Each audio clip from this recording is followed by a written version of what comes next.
trade deadline. The Jump will have you covered with all the breaking news.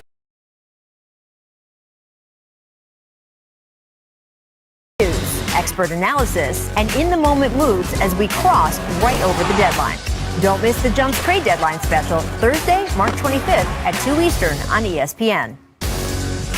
Welcome back. We are, in fact, only 2 days away from the deadline, coming Thursday at 3 o'clock Eastern. So Vincent Perk still with me from the respective homes, but it's also time for another installment of Where in the World is Brian Windhorst? That's the best Carmen Sandiego I can do. Brian, where are you at? Well, Rachel, I am at Walt Disney World, where dreams come true in Orlando, Florida. And I will say that they are looking forward to your annual 3-month stay, which will begin later this summer. I've already booked the room for you, and the room service menu has not changed, so you'll be right at home. But the Magic, however, in nearby downtown Orlando have a different set of priorities. They are in sell mode. Now, from talking to league executives, Aaron Gordon we know is available. Evan Fournier is definitely available. Nikola Vucevic is not available. They're all-stars. So Fournier and Gordon potentially on the move by Thursday. Now, Gordon has been a guy who 7 or 8 teams have made offers for. A team to keep an eye on is the Boston Celtics. The Celtics have first-round picks that they can offer. And also, from what I've been told, Marcus Smart, who's been one of their most prized players in the heart and soul of the team, has been willing to be discussed by the Celtics. Now, whether or not that's the type of package that Orlando wants, we'll see. But after really being on the fence about trading Aaron Gordon for the last year and a half, I think there's a good chance this is the time that he will get moved. Perk, I know that you like the Aaron Gordon to the Celtics possibility. Would you give up Marcus Smart in that deal, though? Well, here it is, Rachel, is that I never thought that I would be traded. And you done heard plenty of times that on that 08 Celtics team that I was the heart and soul. The guys gravitated around me, even though KG brought the tenacity. But look, the Celtics are in a bad spot right now. And when you have a chance to get better and upgrade, you have to look at all possibilities. When you look at Aaron Gordon, he's shooting 40% from the three, 6'9", athletic, could play well without the ball, a slasher to the basket. And by the way, come postseason time, if the Celtics make the playoffs, he is a guy that you could take a lot of pressure off of Jaylen Brown and Jason Tatum and put on a guy like Giannis or put on a guy like Kevin Durant. So if you're Danny Ainge, you got to look for improvement. Right now, the Celtics are sitting at the 8th seed, 1 game below 500. Something got to shake. Hey, I agree with you on something has to shake. You know, I know they have options. I know John Collins' name has been thrown around in there, but you know, let's think back to the bubble and what Marcus Smart did for the Boston Celtics. His energy, his effort, when Brown or Tatum didn't have it, we watched Marcus Smart shoot the three, take over the game with his energy and effort. That's a guy that, like you said, like he is the backbone to this team. And, you know, if you got to do it, you have to do it. But that's a guy I think he can put gas in the back of Brown and Tatum and get those guys to play like they need to play. And we watched that in the bubble last year. And I feel like he's so important to their team. He is, Rachel and Vince, but here's another thing. Marcus Smart, he has 1 year left on his deal, okay? You got Aaron Gordon, who has 2 years left on his deal, and I believe he's only 25 years of age. Mm-hmm. And right now, that position, that height, that athleticism, you can't find that everywhere. I mean, and right now, I wouldn't be saying this if the Celtics were a top 5 team, but 1 game below 500, right now, they have not lived up to expectations. And so with Danny, I know that the way that the Boston fans feel, the organization, it's not about just making the playoffs with them. With these 2 superstars, they feel like they need to be making it to the promised land. And sometimes you got to make those tough decisions and see how it pan out. Well, I wouldn't be surprised if the price for Aaron Gordon ends up being, in fact, expensive for the Celtics or anyone else. Brian Windhorst said on his podcast that he expected Portland possibly to be a destination for them. So we'll have to see if there's a bidding war coming out. The reason I'm referring to Brian that way is because he's busy moving his suitcase. Brian, where are you now? right nearby in Los Angeles, California, Aw, I like at when you the visit. walking boot capital of the NBA, I'm sorry to say, at the Lakers facility here in El Segundo. So the Lakers have been working the phone since the LeBron injury, looking for wing players. The problem is that they don't really have a heck of a lot to offer. They have discussed Kentavious Caldwell-Pope in trade scenarios, but they are not willing to, from what I am told, they are not willing to include a draft pick or their best young player, which is Talen Horton-Tucker. And if they're without those two things to grease, I don't know if they're going to get the kind of wing that could really make a difference. Their big upgrade, guys, could end up being Andre Drummond. If he is not traded by the Cavs by Thursday, the expectation is he will get bought out and could sign with the Lakers and become their starting center. So that might be their move, is in the buyout market if they can't find something in the wing market. So, Perk, if the Lakers do get Drummond, how much would that move the needle for you, knowing that LeBron is going to be out for a bit and AD's still out for a while, too?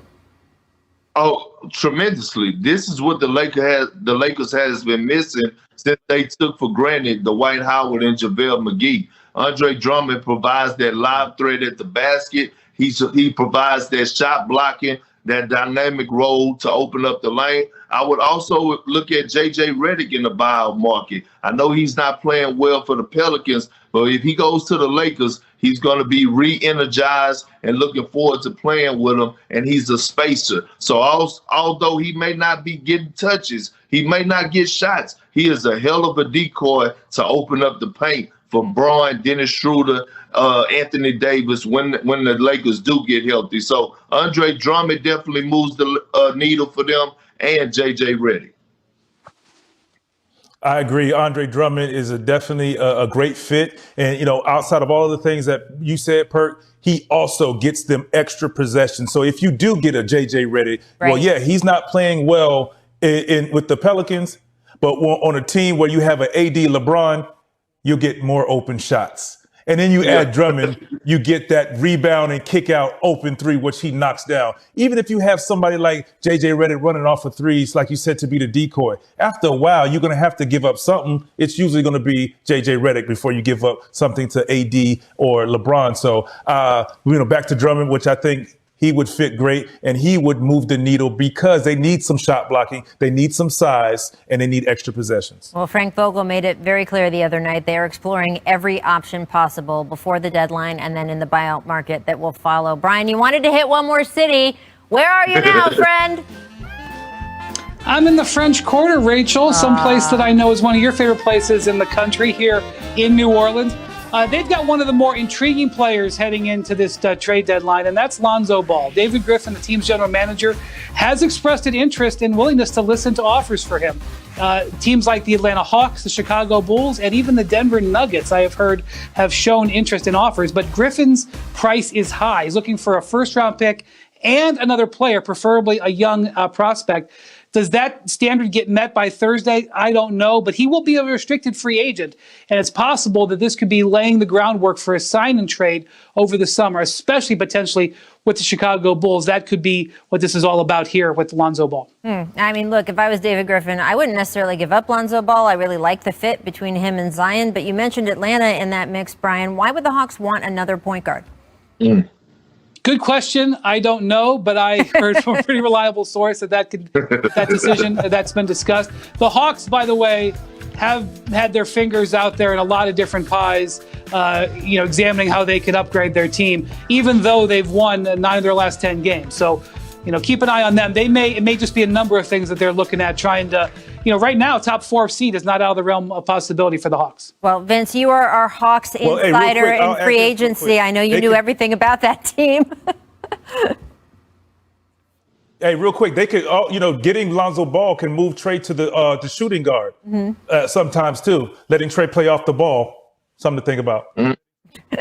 See, I told you, our Hawks insider. Vince hit everyone in free agency, by the way. He had every name right. Just saying. A little bit of an inside track there. Brian, thank you so much. We will see you back here Thursday for our trade deadline special. Who knows where you'll be coming from that day. Coming up, guys, later on this show, we're talking more LaMelo Ball. His rookie season, unfortunately, that injury, it was just heartbreaking when I saw what would happen. Has he done enough to solidify his campaign for Rookie of the Year? Check out Poku on the bench. Perk, can you do this dance? Just take a look at what he does here. There's some knees. Rachel, the only problem is that I can't dance at all, so any type of movement help me out. But I didn't understand what kind of dance that was. I didn't know if he was, doing the stanky leg or doing the butterfly or the tootsie roll. I don't know what that was. He put those together, that Perk. wasn't today's dance, okay? That wasn't what we doing today, all right? That's kind of what Luka and Boban were doing a few weeks ago together, right? No? Yeah, see, he put a couple of dances together. Yeah. I'm all for happiness this year. Let's live and let live, man. Hot flips, hesitation, miss Luke Kennard at the end of the third Euro steps and then drains it from half court. That was huge momentum swing, too, for the Clippers in that game. Vince, do you wish more guys would try to get shots up at the buzzer for the quarter? I mean, I was one of the guys, I didn't really care about my percentage. And I'm going to start by saying that because that's how we segue into this. Because guys didn't want to take that shot because they're like, man, if I shoot this, my 3-point percentage goes down. But like, hey, I play for coaches like, you don't know what type of momentum swing that is if you make that shot. You never know if you don't shoot it. Especially guys that were in contract years. Oh, yeah, with the numbers? Absolutely. No, you look, and I get that to a degree. If teams are going to use those numbers against you, that being said, yeah, let's go Luke Kennard on that one. Make 360s. Raptors, Rockets. Check out the 360 layup by John Wall. We talked about this earlier in the show. Perk, you got to be so happy he's still got this in his bag, right? Absolutely. Rachel, look, this is his signature move. The 360. An old Vince guy, Carter? like right here, baby. Hey, but Perk, I went the other way, though. I had to go to other. But VC, you wasn't doing it. I had to, Yeah, but VC, look, you wasn't doing layups on a consistent basis. A lot of times You're right. No, you're 100% right. 100% right. Durability, Ohio Creighton. Ben Vanderplas trying to D up and blows through his shoe. We saw this last year with Zion, but does this man need some shocks? Wait, we got to get him some. Oh, those are. Hey, he got on Adidas. Right. Well, look at you got the shocks there, the Nike shocks. Not only those are that's the nice shocks there. Yeah, that's the gold medal shocks right there, baby. Rachel, yes, but yeah, Rachel, not only did he didn't have hops, orthotics. Right. Oh, right. Yeah, that's true. Go ahead, Rachel. Even if you didn't have shocks, you would put them on your feet. You would think you would have hops because you had the shocks on your feet. Hey, you were trying to. Hey, you got to stimulate the mind. Got to make you believe, baby. Right. That's right. Right.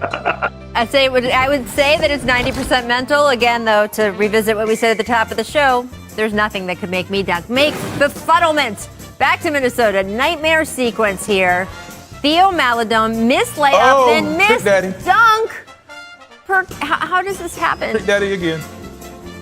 Just too much anxiety. Yeah. Here it is. I think, he's a rookie. He's just trying too hard. Just lay the ball up, man. Just lay the ball up. Perk, look here. If you look at the beginning, he was caught in the middle of, I'm just going to lay it up, but man, I'm high enough, I'm going to dunk it. And got caught in between, right there. Caught in between. So now he's embarrassed. He's like, man, go ahead, two-hand dunk it. But he didn't jump high enough. He didn't jump high enough. That was rough. Rough. You see the rebound? Okay, you let me go ahead and funk it. Trick Daddy Dollars. Hey, Rachel and Vince, like my grandma used to say. Put this young man out of his misery here. Let's switch gears over to the Warriors. Steve Kerr stood by his recent comments on the Ringer podcast, The Real Ones, with Raja Bell and Logan Murdoch. But in a particular way, he made it clear that he said that he felt coaching last year's Warriors team was more enjoyable than coaching the team that went to the 2019 finals. He did not like this framing of this tweet, though. He said, Bay Area media member taking the quote out of context, tried to make it seem like Kerr was taking a shot at Kevin Durant. KD, of course, saw the tweet and replied, quote, this is hilarious. Here's Kerr ahead of yesterday's game explaining why he said what he said, but did not mean it the way it was portrayed in the tweet. Take a listen. To take that comment and put it into a tweet and send it out into the universe was so irresponsible and damaging. And I'm angry. And I know what's going to happen. I know this is going to be taken out onto the morning shows and people are going to be talking about it. And they're going to use what they think is a quote that is actually something that's completely made up. I'm not happy. I think it's wrong. Well, look, it's not going to be taken out of context in that way because he made that statement. And now everybody is clear of sort of the way he was talking was about sort of the larger picture of the strain of 5 years next to sort of the lighter mood when you have younger guys who don't have anything to lose or win, frankly.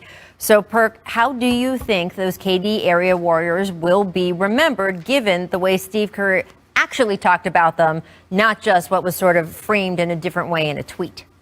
Well, first of all, Kevin Durant personally should be remembered as a two-time NBA champion and a two-time Finals MVP and part of a dynasty and helped the Golden State Warriors bring home 2 championships. That's the first thing. The Warriors should be looked at as one of the best dynasties in the NBA, in the NBA history. But here's the problem that I have with Steve Kerr, okay?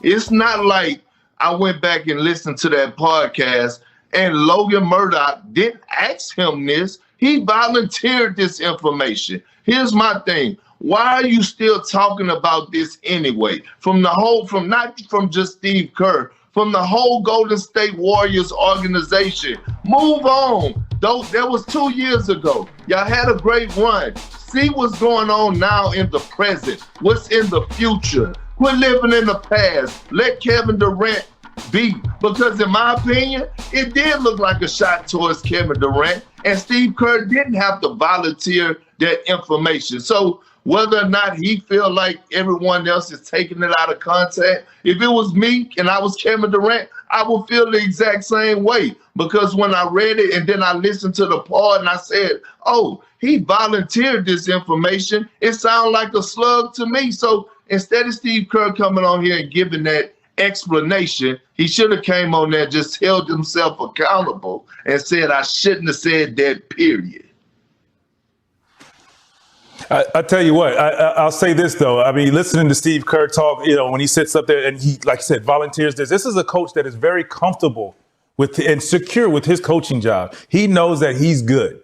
He's good because most coaches, first of all, they're not going to come out and say that about, I enjoyed losing in my season last year, then winning a championship back to back when you have like a Kevin Durant. You see what I'm saying? So because most coaches find that stressful because I tell you what, with the team that you had, and then you're gifted you're gifted a Kevin Durant who does what he did and accomplished what he accomplished with that team.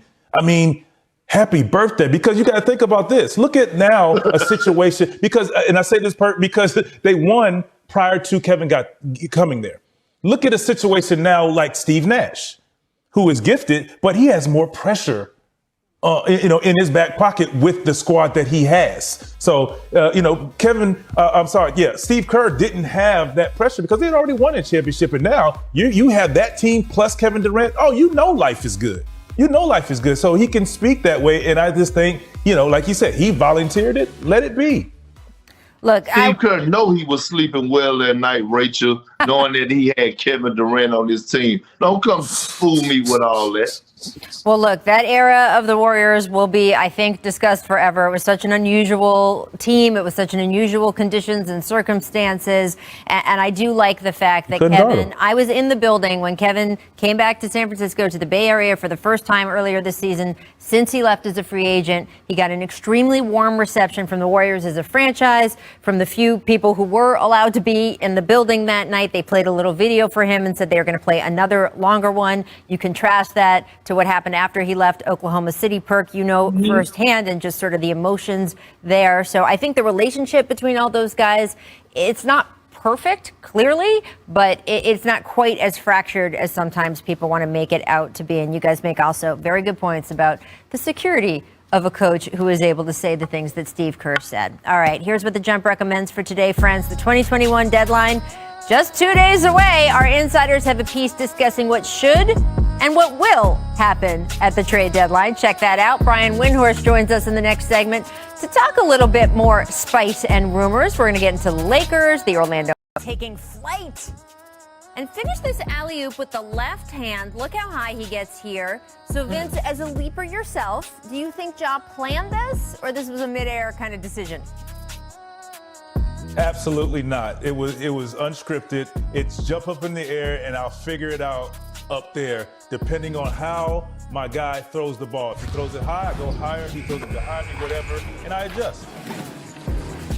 If someone threw it really, really low, like 4 inches off the ground, that's when I could. No, I can't. There's nothing that would make me dunk. I'm 5'4". It just would never happen. Welcome to the Jump, friends. I'm Rachel Nichols, very, very small human, joined by giants next to me, NBA champ Kendrick Perkins, and the 8-time All-Star who played for 22 record seasons, Mr. Vince Carter. Welcome, gentlemen. Coming up, we're going to be talking Steve Kerr. He clarified his comments on a podcast about coaching last year's team versus the dynasty team the year before.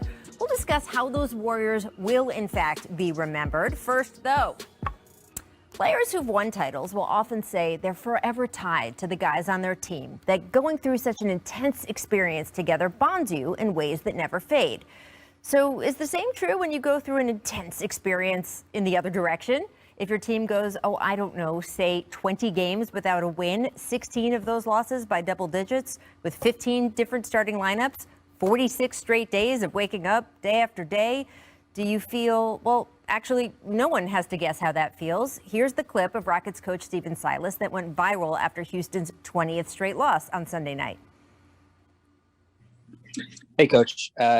Tough one as the streak kind of continues. Did you feel your team getting, tight at all down the stretch? Do you feel like the weight of these losses is kind of building?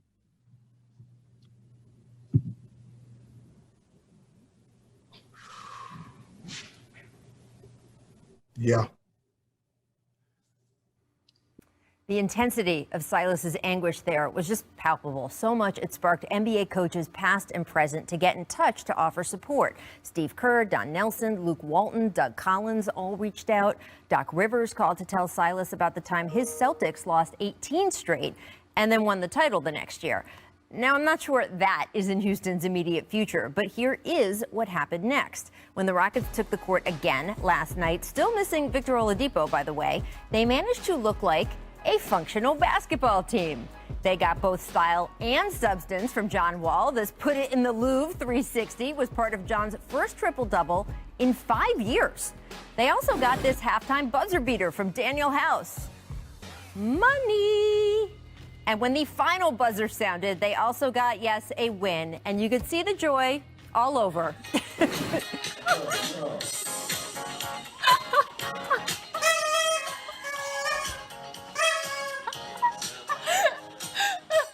Yes, that was former Rocket turned TV analyst Calvin Murphy there. The man is 72 years old and as amazing as ever, just saying. Also afterward, Coach Silas, again, this time smiling so widely, you could actually kind of see it through his mask. To go in the locker room after today's game and everybody's just happy and joyous. It really, it's super cool and great and whatever. I was down and out yesterday. It seems like a week ago right now, but we regroup, we come together, and it feels a lot better. Silas noting how his players had come together through all that adversity, and I certainly believe that. Although now that Houston has finally snapped its losing streak, right up next on the docket is Thursday's trade deadline, which could see several of those same players shipped to parts unknown. The Rockets are in an interesting position, thanks in part to their losing streak. They are now one of the few teams in the NBA with no illusions about a postseason run. That puts them firmly in the sellers category, and since there are such a small number of sellers with more buyers than ever, they can raise their asking prices. We know Oladipo is most certainly on his way out. He has been on the block pretty much since the moment he was acquired in January, and there could easily be more. In fact, the guys responsible for hanging through and then finally snapping Houston's losing streak could easily never again be on the court together. And while no, they won't share anything close to a championship bond, my guess is the intensity of what they just went through will indeed be something they always remember. So, Vince, let's talk a little bit more about Oladipo. With just 2 days until the trade deadline, what team do you think needs Victor Oladipo the most with a realistic chance of getting him? There's a few teams that probably need him, and I know Perk is going to come up with a few, but I think the Knicks can use him. They can use a veteran guard that has the ability to score, that is proven to score. He just has to get healthy. But I think with what Julius Randle is doing and the way that he is playing, Oladipo will be a great complement to that roster and to Julius Randle. You can play him at the point guard. He's played some point guard. Obviously, he's a scorer. He can score. He's been an all-star. So he knows what it takes and can fulfill that role. So I think the Knicks is one stop for him that could possibly make a little noise for them.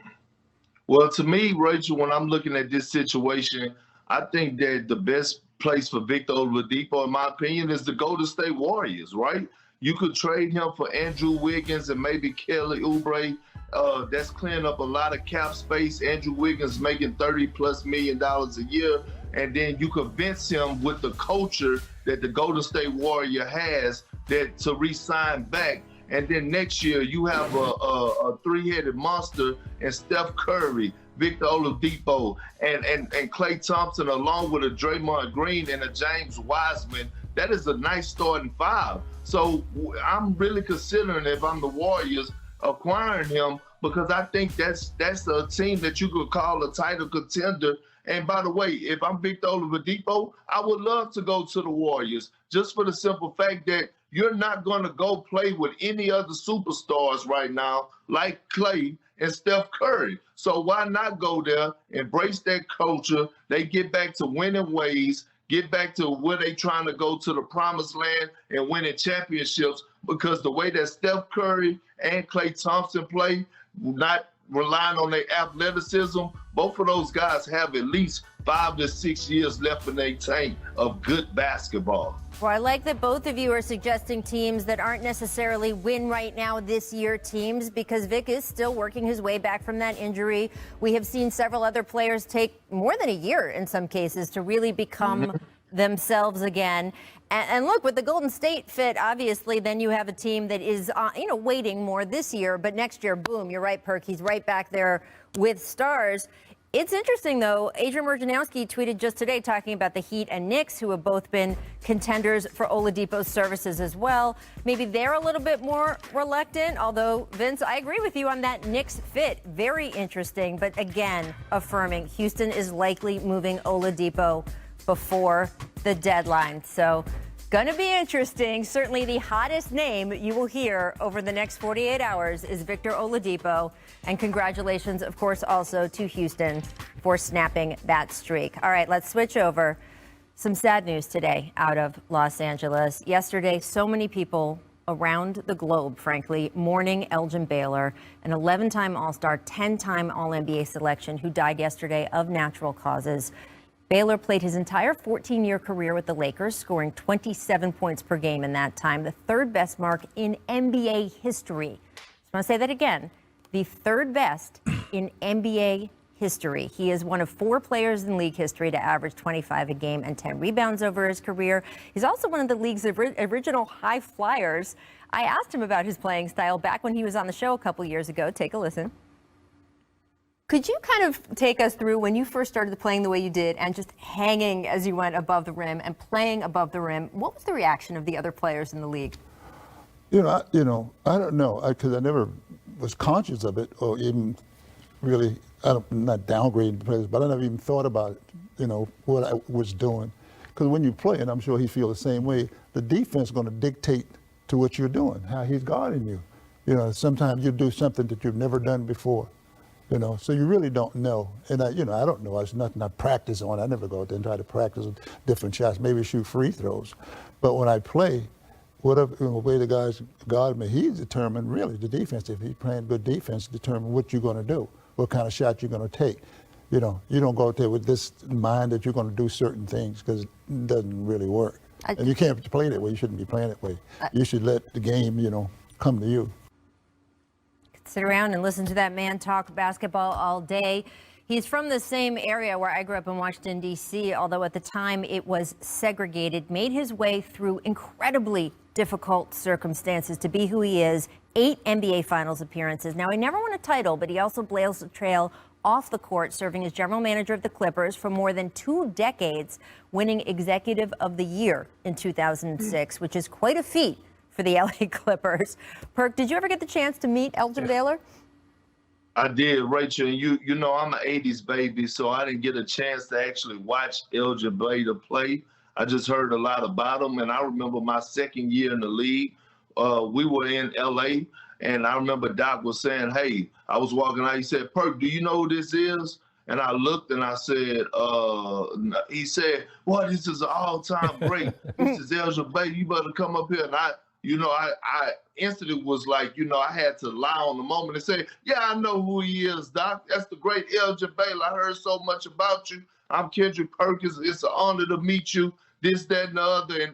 And Doc just kind of, when we got on the bus, I remember Doc was kind of making fun of me, like, you got to know your history, Perk, with a little, that little wise guy crack, a little smile or laugh he does. But met him, I got a chance to introduce myself. And it's always because we're always in those tunnels as young guys, and we always running across greats that were before our time. And any time that you could pay homage and respect, that carries a long way. And I will always cherish that moment.